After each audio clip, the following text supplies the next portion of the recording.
हो जाएगी, क्योंकि देखिए हर लोग एक जैसा नहीं होती है। किसी की माँ बाप सिर्फ बच्चों को इस उम्मीद से पढ़ाते रहते हैं, अगर थोड़ा भी पढ़ लेता है, नाम लिखने सीख जाए, 10वीं पास कर जाए, तो थोड़ी सी लगेगा कि हमारे घर में शिक्षा की उम्मीद होता है कि हमारे बच्चा, हम अनपढ़ हैं तो हमारे बच्चा कुछ हद तक पढ़ ले, है ना, जिससे हमारी घर की थोड़ी थोड़ी विपत्तियाँ ठीक होते रहे और आगे आने वाली जनरेशन हमारा शिक्षित। जय हिंद।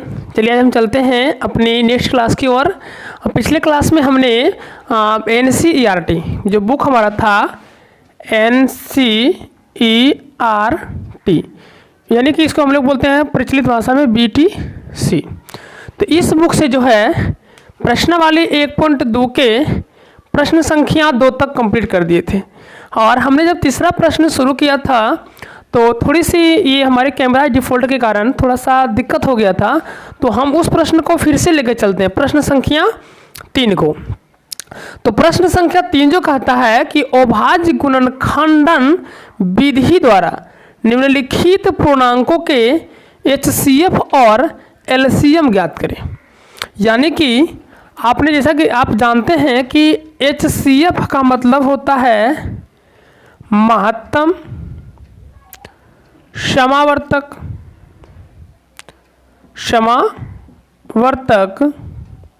और LCM का मतलब होता है लघुत्तम समावर्तक। ठीक है, ये दोनों आप जानते हैं। तो हमें अभाज्य गुणनखंडन विधि से ज्ञात करना है। तो चलिए हम लोग प्रश्न संख्या 1 को हल करते हैं। तो प्रश्न संख्या 1 है 12, 15 और 21 को करना है। तो चलिए अभाज्य गुणनखंडन करते हैं पहले 12 का। तो 2 से करेंगे 6, फिर 2 से 3, अब आगे नहीं तोड़ना है। यहाँ से क्या हो जाएगी, 15 को फिर तोड़िए, तो 15 टूटेगा 3 से, 5 मरते में 5 से टूटेगी 1, तो इसको भी 1 में तोड़ ही दीजिए। ठीक है, इसके बाद हमारा है 21, तो इसको भी आप तोड़िए, तो इसमें क्या हो जाएगा, 3 से टूटेगा 7 और 7 से 1।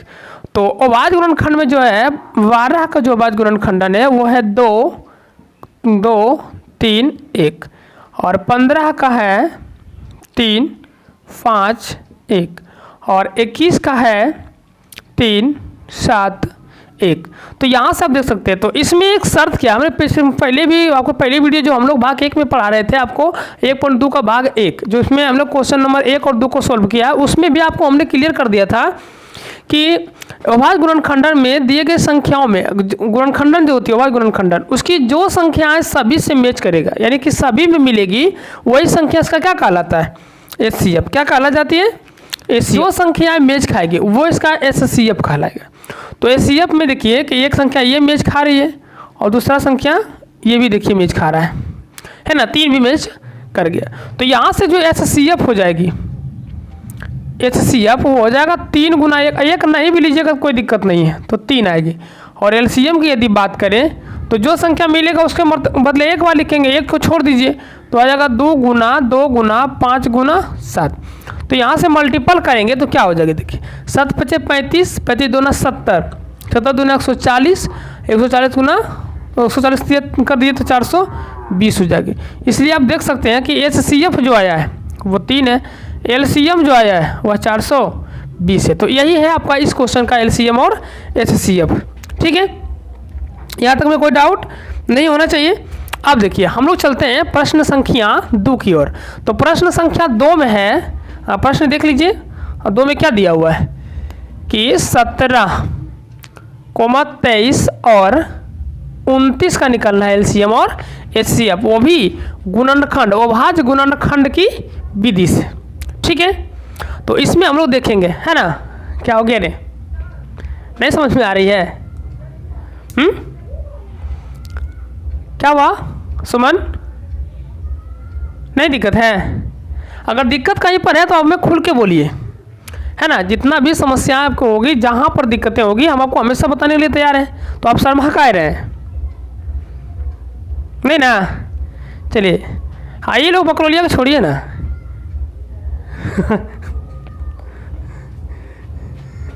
ये तो ऐसे भी लोल होबे करता है ना। तो इसमें दिमाग नहीं लगाना है। यहाँ पर देखिए हमने जो आपको कहा था कि 17, 23 और 29 का क्या करना है, अभाज्य गुणनखंडन से वर्गमूल ये क्या निकालना है, तो भाई इसका एलसीएम और एचसीएफ।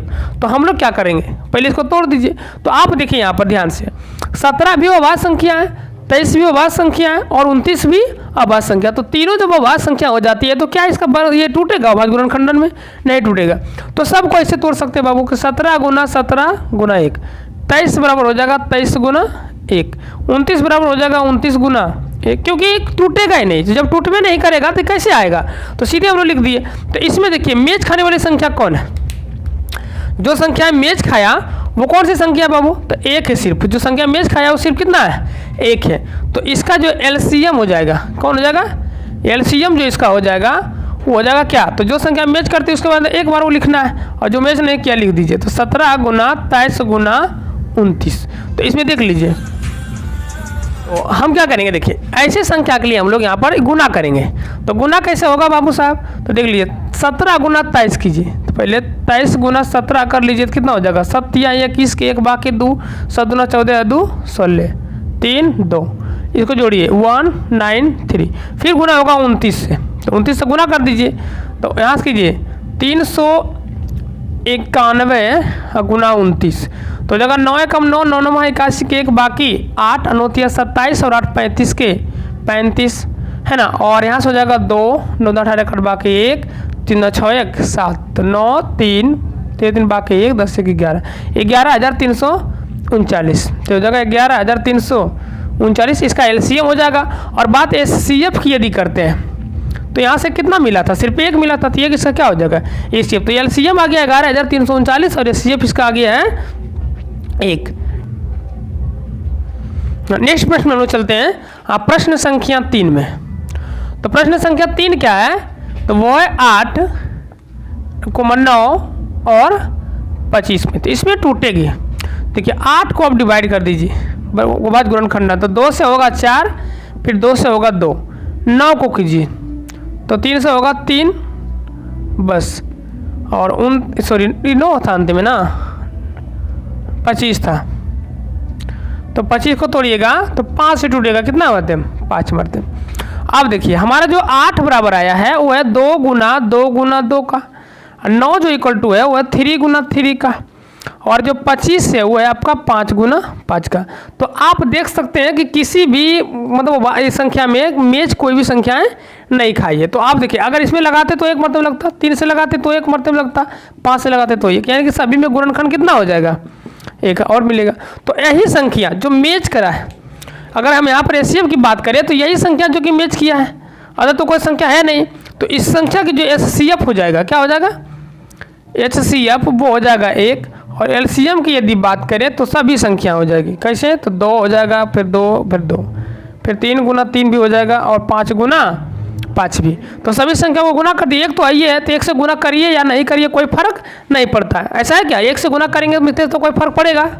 नहीं पड़ेगी। तो एक संख्या से गुना नहीं करना है ना, और कर भी देते हैं तो कोई फर्क नहीं है। वैसे क्वेश्चन बनाया वो गलत नहीं होगा। क्या हो गया प्रीति? समझ में नहीं आ रही है? अरे बगलोल कहीं का, ध्यान से देखिए यहाँ पर दिक्कत कहाँ हो रही है आपको। इतनी तो बेसिकली तरीके से समझाया जा रहा है, दिखाई नहीं देता है पीछे से? दिखाई नहीं दे रहा है? हाँ तो ध्यान से देखिए। देखिए आप अगर बहाना ढूंढेंगे हमेशा तो आपको बहाना मिलते रहेगा, है ना। आप यहाँ पर गौर कीजिए कि हमने चीज़ें आपको, मैं चीज़ें यहाँ क्या समझाना चाह रहा हूँ आपको, है ना। चीज़ें देखिए यहाँ पर आपके सामने था, हम यही चीज़ों को वहाँ क्या कर रहे हैं, लिख रहे हैं। तो इसमें बहाना ढूंढने की कोई ज़रूरत नहीं है। अगर आपको समझ में नहीं आ रहा है तो आप मुझे बताइए, हम फिर से बताने की पूरी प्रयास करेंगे, है ना। फिर से चीज़ों को ये करेंगे, हम लोग कन्वर्ट करेंगे, बताएंगे आपको। समझ में आया कि नहीं आया? समझ में आ रहा है आपको? हाँ तो चलिए ये समझ गए। अब इसको क्या करेंगे हम लोग, मल्टीपल करेंगे। देखिए 5 5 25 25 75, ऐसा आसान कर लेते हैं। 2 दूना 4, 4 दूना 8, 8 5 40, 40 आ गया, 4 5 20, है ना। 20 20 20 या 60 60 60 60 60 60 48, ये 48 हो जाएगी, और 2 0। देख लीजिए गुना करके आता है क्या इतना? ऐसे कीजिए ना, 25 नमा 225 और गुना में कर दीजिए 8, तो 8 5 40 के 0 बाकी 4, 8 दूना 16 4 20 के 0 बाकी 2, 8 दूना 16 2 18, इतने आएगी। 25 नमा 25 से गुना 8 और फिर इसका 4 जीरो बाकी 4 और 16 4 20 की जीरो बाकी 2 और 16 2 18 तो 1800 आएगी। कितना आएगी? 1800। तो 1800 इसका क्या हो गया? एलसीएम क्या हो गया इसका? 1800 एलसीएम हो गया। एचसीएफ 1 और एलसीएम 1800। ठीक है, तो यहाँ तक में कोई दिक्कत नहीं होना चाहिए आपको। चलिए नेक्स्ट प्रश्न की ओर चलते हैं। तो ये जो प्रश्न संख्या 3 था ये पूरी क्या हो गई? कंप्लीट हो गई। अब हम लोग चलेंगे आगे के क्वेश्चन की ओर। आगे चलें? ठीक, चलिए तो आगे के जो प्रश्न है वो कहता है कि हाँ 4 नंबर में कि HCF, देखिए प्रश्न है कि HCF 306 और 457 ऐसे दिया हुआ। देखिए HCF ब्रैकेट में 306 कोमा 657 बराबर है 9 दिया, ठीक है। और एलसीएम बोल रहा है कि एलसीएम 306 657 बराबर वाट ज्ञात कीजिए। देखिए तो पूरी प्रश्न हम आपके सामने पढ़ते हैं। देखिए ये लिखा क्या था कि यदि 306 और 657 का HCF यानी कि महत्तम समावर्तक 9 है। क्या पढ़ेंगे कि 306 और 657 का महत्तम समावर्तक 9 है, तो इतना ही का 306 और 657 का ही एलसीएम क्या होगी। तो चलिए तो इसमें यही ट्रिक से बनाया जा सकता है। और अगर 3 चीज़ें दे दी गई है तो हमने कल एक फार्मूला आपको बताया था। फार्मूला का नाम था पहली संख्या। क्या नाम था जी? तो पहली संख्या गुना दूसरी संख्या बराबर एलसीएम गुना HCF। तो देखिए पहली संख्या आपके सामने 306 है, दूसरी संख्या 657 है और इसमें एलसीएम नहीं दिया हुआ है। एलसीएम हमको चाहिए, HCF 9 है। तो यहाँ से एलसीएम बराबर हो सकता है ना कि 306 गुना 657 और बटे 9 हो जाए कि नहीं। अब ये भी फॉर्मूला पढ़ें कि एलसीएम बराबर दो संख्याओं का गुणनफल या पहली संख्या गुना दूसरी संख्या बटे HCF। और यदि HCF की बात आए तो पहली संख्या गुना दूसरी संख्या या दो संख्याओं का गुणनफल बटे एलसीएम। ऐसा होता है फॉर्मूला, हमने लिखा था आपको कल। इसी फॉर्मूले से बनाया जा सकता है सारा फॉर्मूला, ठीक है। तो अब हम लोग क्या करेंगे यहाँ से, तो इसको हल करिए। देखिए कटेगी क्या, 9 तिया 27 और यहाँ से बच जाएगी 3, 9 चौक 36 आने के, 9 तिया 27 और 9 चौक 36, ये कट जाएगी। तो 34 गुना 657 हो जाएगा। तो कर लीजिए 657 गुना 34 के साथ। तो 7 चौक 28 के 8 बाकी 2, 5 चौक 20 और 2 22 के 2 बाकी 2, 6 चौक 24 और 2 26 के 26 और 7 तिया 21 के 1 बाकी 2, 5 तिया 15 2 17 के 7 बाकी 1, 6 तिया 18 1 19, तो 8 3 13 3 बाकी 1, 9 2 11 12 2 बाकी 1 22 3 38 क्या हो जाएगी 22,338। ये इसका एलसीएम था। तो एलसीएम आपको पता ही था और एलसीएम हमको यहाँ से मिल गया। तो यही हमारा प्रश्न कर रहा था कि इतना का एलसीएम क्या होगा बाबू। तो इतना का एलसीएम हो जाएगा 22,338, ठीक है। चलिए अब हम लोग चलते हैं नेक्स्ट प्रश्न की ओर। प्रश्न संख्या प्रश्न संख्या चलते हैं 5 में। करा कि जांचिए कि क्या किसी प्राकृतिक संख्या n के लिए संख्या 6 पर पावर n अंक 0 पर समाप्त होगा। मतलब कोई भी प्राकृतिक संख्या, कौन सी संख्या चाहिए बाबू, प्राकृतिक संख्या। तो कह रहा है कि 6 पर पावर n कभी 0 पर समाप्त होगा, मतलब इसका इकाई अंक कभी 0 आएगा क्या, देख लेते हैं आता है कि नहीं। तो प्राकृतिक संख्या हम लोग बोलते हैं, गिनती की संख्या को प्राकृतिक संख्या कहते हैं। गिनती की संख्या को प्राकृतिक संख्या कहते हैं। गिनती की संख्या हमारा कहला जाएगा कौन सी संख्या, प्राकृतिक संख्या। जैसे तो गिनती की संख्या होती कौन कौन है, तो गिनती का संख्या होता है 1 से शुरू, 2 होता है, 3 होता है, 4 होता है, डॉट डॉट डॉट इसी तरह इंडिफिनिट अनंत तक होती है। गिनती की संख्या हमारा 1 से शुरू होकर अनंत तक जाता है। क्या हुआ, नहीं समझ में आया। देखिए हम क्या कह रहे हैं कि प्राकृतिक संख्या जो होती है, गिनती की संख्या को प्राकृतिक संख्या कहते हैं। इसमें 0 कहाँ से आएगा बकलोल कहीं का, जीरो इसमें आप कभी ऐसे गिनते हैं? गिनती का गिनने के लिए आपको कहा जाता है तो क्या कहते हैं आप? 0 1 2 3 ऐसे गिनते हैं क्या? ऐसे गिनते हैं? नहीं गिनते हैं। तो फिर इस ये जीरो को प्राकृतिक संख्या आप कैसे कहिएगा? आप तो जानते हैं कि जीरो का खोज हमारा आर्यभट्ट जी ने किए थे। तो जिस संख्या में जीरो मिल जाएगा वो हमारा कृत्रिम संख्या, यानी कि ये हो जाएगा हमारे पास पूर्ण संख्या है। तो ये नहीं है प्राकृतिक संख्या, ठीक है। तो 1 से शुरू होने वाली और अनंत जाने वाली संख्या हमारा कहलाता है प्राकृतिक संख्या। तो कह रहा है कि आप n के लिए, और n का मान ही दिया हुआ है प्राकृतिक संख्या n, यानी कि n बराबर 1 2 3 कुछ भी लेंगे तो कभी भी मान क्या ये 0 पर समाप्त होगा। मतलब इसकी गुणनखंड करेंगे तो क्या ये अंतिम में जो है इकाई अंक इसका 0 आएगा। चलिए देख लेते हैं।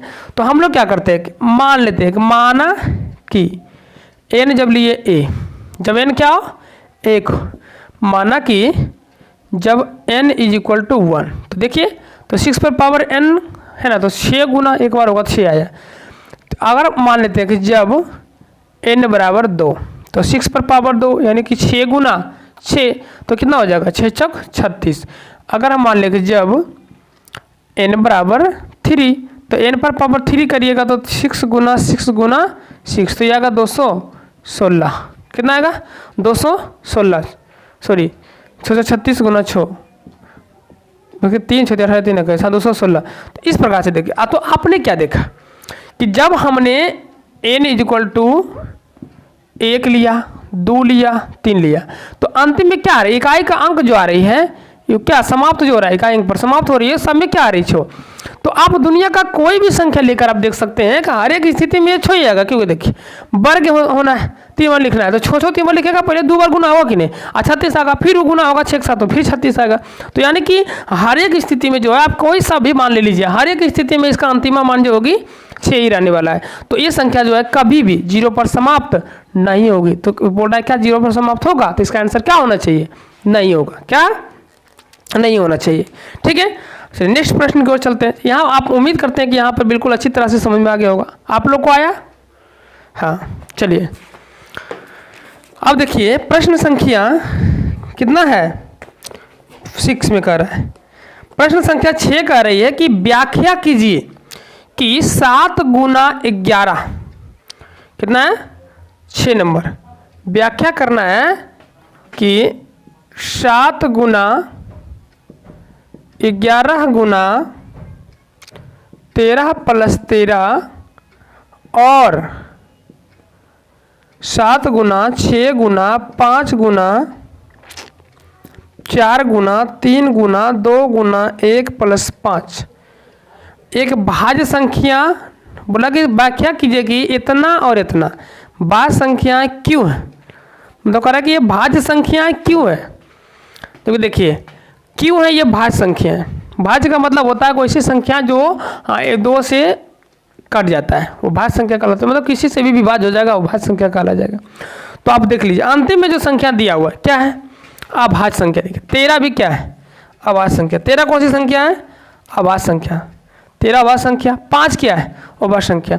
तो यदि किसी संख्या के गुणनखंड में या ना गुणनफल में अभाज्य संख्या को जोड़ी जाती है, कौन सी संख्या को, जो अभाज्य संख्या को जोड़ी जाती है, तो दिए गए संख्या क्या हो जाती है, भाज्य संख्या, है ना। यदि किसी, क्या लिख देंगे हम लोग कि यदि किसी गुणनफल में अभाज्य संख्या जोड़ी जाती है, वो अभाज्य संख्या जोड़ी जाती है तो वह भाज्य संख्या हो जाती है, भाज्य संख्या हो जाती है। पहला शर्त है। दूसरा शर्त ये है कि जब संख्या विषम संख्या विषम संख्या विषम संख्या, कोई भी संख्या देखिए विषम संख्या अंतिम में विषम आएगा। 5 जुड़ेगा तो सम हो जाएगा कि नहीं हो जाएगा। इसमें भी देख लीजिए विषम संख्या विषम रहेगा, तो अंतिम में 13 जुड़ेगा तो सम नहीं हो जाएगा। तो हर एक स्थिति में तो वही बात है, कहीं सम है कहीं विषम है। तो हम लोग सीधा जानते हैं कि अगर किसी संख्या में के गुणनफल में अगर अभाज्य संख्या जुड़ती है तो वो संख्या क्या हो जाती है, भाज्य संख्या, ठीक है। चलिए इसके बाद नेक्स्ट प्रश्न है प्रश्न संख्या 7 कि किसी खेल के मैदान के चारों ओर एक वृत्ताकार पथ, इस मैदान का एक चक्कर लगाने में सोनिया को 18 मिनट लगता है, जबकि इसी मैदान का एक चक्कर लगाने में रवि को 12 मिनट लगता है। तो मान लीजिए कि वे दोनों एक ही स्थान और एक ही समय पर चलना प्रारंभ करके एक ही दिशा में चलते हैं, तो कितने समय में पुनः प्रारंभिक स्थान पर पहुंच जाएंगे। चलिए, एक गोलाकार देखिए जगह है, ऐसा मान लीजिए कि गोलाकार कोई क्या है, वृत्ताकार मैदान है, ठीक है। इस पर एक लड़की है यहाँ खड़ा, सोनिया। कौन है? सोनिया। और ये इस तरह से दौड़ना प्रारंभ करती है। किस तरह से? इस टाइप से दौड़ना प्रारंभ करती है, ठीक है। से दौड़ेगा, दौड़ के यहाँ आई, तो इसको टोटल 18 मिनट लगा। कितना मिनट लगा? 18 मिनट लगा, है ना। एक लड़का है, वो भी मान लीजिए कि यहाँ खड़ा है। कहाँ? यहाँ। इसी को चक्कर लगाता है, ऐसे दौड़ता है ना, दौड़ता है इस प्रकार से, यहाँ तक आता है। तो इसको जो है ना 12 मिनट लगता है। कितना मिनट? 12 मिनट। कितना लगा इसको? 12 मिनट। लड़का है साहब, ज़्यादा दौड़ता है, ठीक है। लड़कियाँ थोड़ा कम दौड़ती है ना, इसलिए लड़की को कितना लग रहा है? 12 मिनट। और लड़का को, सॉरी, लड़की को लग रहा है 18 मिनट और लड़का को 12 मिनट। एक ही जगह पर दौड़ रही है, दोनों एक ही वृत्ताकार पथ पर क्या कर रहा है? दौड़ रहा है, ठीक है। तो कहता है कंडीशन नेक्स्ट कि यदि दोनों को एक जगह पर खड़ा किया जाए, दोनों को एक ही जगह पर खड़ा किया जाए और दोनों एक ही समय में, मतलब एक ही समय में दोनों दौड़ना प्रारंभ करें और एक ही दिशा में से दौड़े एक ही जगह, तो बोल रहा है कि दोनों कितना देर में वहाँ पर पहुँच जाएगा। क्योंकि देखिए, एक आदमी स्लो चल रही है और एक वो तेज दौड़ रहा है, तो आगे दोनों जब साथ में चलेगी तो मेंटेन लेके चलना है भाई साहब, भागना नहीं है। भागेगा तो फिर वही बात हो जाएगा, लड़की 18 मिनट में, लड़का 12 मिनट में, भागना नहीं है। अगर भाग गया तो दिक्कत हो जाएगा, है ना। चलिए, हम हमेशा आपको कहते रहते हैं ना कि लड़कियों के पीछे नहीं भागना चाहिए, है ना। तो वहाँ पर पीछे भागने की बात नहीं हो रही, लेकिन साथ चलना है। यहाँ पर उस तरह की बातें नहीं है, यहाँ पर साथ आपको चलना है और वहाँ पर दोनों को एक साथ ही पहुँचना है। तब समय की बात किया जा रहा है कि समय कितना आएगा उस समय, ठीक है, समझे कि नहीं। चलिए, तो इसमें देखिए ऐसे कंडीशन के लिए क्या करना होता है, तो इसका एलसीएम निकालिएगा। जब एक समय में इसका पूछने की बात करें तो ऐसे समय के लिए एलसीएम निकलता है। तो 6 को तोड़िए 3 से 1 मरते में, और इसको तोड़िए 12 को, सॉरी 6 क्यों तोड़े, 18 तोड़ना है। 18 को 2 से 9, फिर 3 से 3, 2 से 6, 2 से 3। तो यहाँ से देखिए क्या हो गया, 18 इक्वल टू आ गया 2 गुना 3 गुना 3, और 12 इक्वल टू आ गया 2 गुना 2 गुना 3। तो इसके वजह तो देखो ये लिखाएगा, क्योंकि ये मैच कर गया भाई साहब। तो जो मैच कर गया उसके लिए कितना लिखना है? 1। और जो मैच नहीं किया, देखिए कोई वो मैच किया ना, तो दोनों मैच खा गया, तो दोनों के लिए को लिखिए, और फिर जो बचा है दोनों लिख दीजिए 3 गुना 2। तो यहाँ से क्या हो जाएगी, 2 तिया 6, 6 तिया 18, 18 2 ना 36। तो 36 मिनट लगेगा साहब, है ना। कितना मिनट लगेगी? 36 मिनट। इन लोगों को एक साथ मिलने में टोटल वहाँ दूरी तय करने में 36 मिनट लगेगा, ठीक है। तो ये था इस चैप्टर का संपूर्ण ये क्वेश्चंस। इसी के साथ इस चैप्टर का सारा क्वेश्चन कंप्लीट हो गया, है ना। और आप लोग मेहनत से पढ़िए, पूरी ईमानदारी के साथ पढ़िए। पढ़ने में किसी तरह की कहीं डाउट हो तो आप मुझे एकदम बेफिक्र होकर कमेंट कीजिए, हमें बताइए। हम आपको जितना मतलब हो सकता है हमसे, हम आपके लिए हमेशा तत्पर रहेंगे, हमेशा तैयार रहेंगे, ठीक है। तो आप हमसे पूछने की पूरी चेष्टा कीजिए, पूछिए, प्रयास कीजिए, है ना। और हमें अपना भाई समझिए और पूरी कोशिश के साथ आप लोग पढ़िए, मेहनत से, चाहे लड़का हो या लड़की हो। हम पढ़ने का अधिकार समान रूप से सभी को बराबर है, सभी को मेहनत से पढ़ने की पूरी अनुमति देता है ना। ये हमारी संविधान, हमारा देश, हमारा राष्ट्र, हमारा समाज, सभी लोग, लड़का हो या लड़की हो, सभी को पढ़ने की संपूर्ण आज़ादी मिली हुई है हमारे भारत में। तो आप बिल्कुल निफिक्र से अपना फ़ोन उठाइए और अपने घर के फ़ोन लीजिए, या जिसके पास अपना सेल फोन है सेल फोन यूज़ कीजिए, नहीं है तो घर वाले फ़ोन लीजिए, और हमारे चैनल्स को बेफिक्र से सब्सक्राइब कीजिए, हमारी चैनल को आगे बढ़ाइए, और जितना हो सके हमसे आप मदद लीजिए। हम आपकी मदद करने के लिए बिल्कुल तैयार हैं, ठीक है। और हमेशा एक बात को याद रखना है कि कभी कभी क्या होती है ना कि हम लोग मोबाइल वगैरह से घर में मांगते हैं। आप एक मान लेते हैं जैसे ऑनलाइन पढ़ा रहे हैं, तो आप क्या करिएगा, घर में मोबाइल मांगिएगा अपने मम्मी पापा से। तो अगर यहाँ पर लड़के होते हैं तो उसको आसानी से मोबाइल मिल जाता है, लेकिन लड़कियों को थोड़ा सा कष्ट का सामना करना पड़ता है, क्योंकि आजकल हमारा समाज कभी भी लड़कियों को फ़ोन देना पसंद नहीं करता। तो बात ऐसी नहीं है। अब इसमें क्या होती है कि लड़कियाँ लोग गुस्सा जाती है और वो हमेशा ये उल्टी पुल्टी सवाल करने लगता है, उल्टी पुल्टी बिहेव रखने लगता है घर परिवार के साथ। तो ऐसा आपको नहीं करना है, आपको परिवार के साथ मेंटेलिटी के साथ मिलजुल कर रहना है, है ना। और अपने परिवेश में अपने लोगों को समझाइए, अपने समाज में समझाइए लोगों को, अपने घर को समझाइए। और आपको बेफिक्र है कि माँ बाप है, थोड़ी सी तकलीफ होती है, पर वो अपने बच्चे के बारे में बाद में जरूर सोचते हैं। कभी आप अपने मम्मी पापा को अगर बोलते होंगे तो उन्हें लगता होगा कि हमारे बच्चे क्या बोल रहे हैं, क्या चाहिए इनको, ना जाने ये किस प्रकार किस लाइन में चले जाएंगे। लेकिन ऐसा बेफिक्र होने की बात है कि कभी माँ बाप भी होते हैं, उनके भी पास भी दिल होती है, वो भी अपने बच्चों के बारे में अच्छा सोचते हैं। वो लोग बैठते हैं तो आपस में मतलब डिस्कशन करते हैं, अपने दिमाग से सोचते हैं कि हमारे जो बच्चे कर रहे थे क्या सही कर रहे थे या गलत कर रहे थे, उसको ये देना चाहिए कि नहीं देना चाहिए। अगर उन्हें लगता है, वो समाज के बच्चों से, समाज के अच्छे लोगों से पूछते हैं कि हमारे बच्चे ये मांग रहे थे क्या उसे दिया जाए, तो वो उनकी राय के अनुसार वो आपको दे देंगे, या हमारी पूरी चेष्टा है कि वो दे देंगे, है ना। नहीं तो अब देखिए, हम आदमी को जब जिस सामान जो भी सामान मांगा जाए, ये हमेशा अवेलेबल नहीं रहता है। आपने देखा होगा गांव समाज में कि आपके घर में किसी तरह की कोई बीमार विपत्ति आती है तो लाखों रुपये इकट्ठा करने में टाइम नहीं लगता। लेकिन अगर किसी चीज़ की खुशियाँ मनानी हो तो 500 रुपये में लाने में बहुत ज़्यादा तकलीफ की सामना पड़ती है। तो थोड़ी सी मतलब यहाँ पर मिन्नतें करनी पड़ती है, थोड़ी सी तकलीफ होती है, ठीक है। और कभी किसी के पास देखिए ऐसा है, अगर आप दोस्तों के पास ले लीजिए, दोस्तों से मिलिए, है ना, उनके पास जाकर पढ़ लिया कीजिए, मिल लीजिए उनसे, बैठिए थोड़ा सा देर, है ना, उनके पास टाइम दीजिए, उनके मोबाइल फ़ोन से ही पढ़ लीजिए, है ना। और उनसे भी हमारा रिक्वेस्ट है, उनसे भी हमारी विनती है कि जिस लड़के के पास मोबाइल फ़ोन हो, अपने आसपास के बच्चियों को थोड़े से हेल्प करें, पढ़ने में मदद करें, उनकी थोड़ा सा सहायता हो जाएगी। क्योंकि देखिए हर लोग एक जैसा नहीं होती है। किसी की माँ बाप सिर्फ बच्चों को इस उम्मीद से पढ़ाते रहते हैं कि हमारा बच्चा कम से कम अगर थोड़ा भी पढ़ लेता है, नाम लिखने सीख जाए, 10वीं पास कर जाए, तो थोड़ी सी लगेगा कि हमारे घर में एक शिक्षित परिवार है। ये बातें जरूरी नहीं है कि लोग सभी माँ बाप जो है बच्चों को इंजीनियरिंग बनाने के लिए या कोई नौकरी वगैरह के लिए पढ़ा रहे हैं। कुछ गार्जियंस का ये उम्मीद होता है कि हमारे बच्चा, हम अनपढ़ हैं तो हमारे बच्चा कुछ हद तक पढ़ ले, है ना, जिससे हमारे घर की थोड़ी थोड़ी विपत्तियाँ ठीक होते रहे और आगे आने वाली जनरेशन हमारा शिक्षित हो जाए, समझदार हो जाए, है ना। बस इसलिए पढ़ाते। तो हमारी रिक्वेस्ट है उन लोगों से जिनके पास मोबाइल फ़ोन है, आप जिनके पास नहीं है, जिनकी हालतें थोड़ी गरीबी में बीत रही है, उनको हेल्प कीजिए, ठीक है। और हम तो आपके साथ हैं ही हमेशा, ठीक है। और थोड़ी थोड़ी बातों के लिए घर परिवार से इस तरह उलझना नहीं है, ठीक है। चलिए मिलते हैं हम लोग आपके साथ फिर नेक्स्ट वीडियो में, तब तक के लिए जय हिंद।